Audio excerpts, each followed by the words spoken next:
mu gihe imirwano hagati y'igisirikare cya leta n'inyeshyamba z'umutwe wa M23 ikomeje.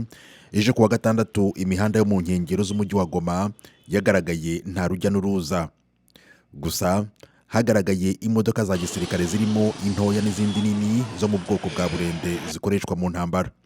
Mu itangazo rigenewe abanyamakuru ryanditswe n'igisirikare cya Kongo ejo kuwa gatandatu, cyashimiye abasirikare n'umutwe witwaza intwaro wa Wazalendo urwanira ku ruhande rwa leta.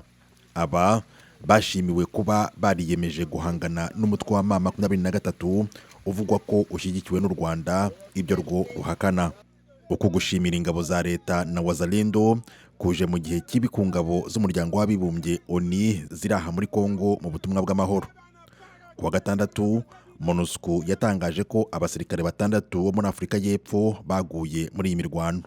Mu byumweru bishize, umutwe wa M23 wigaruriye uduce twinshi turi ku nkengero z'umujyi wa Goma utuwe n'abaturage miliyoni 2, ukaba n'ihuriro ry'ubucuruzi n'ibikorwa by'ubutabazi mu karere. Tim Harris Ishimwe, Ijwi ry'Amerika.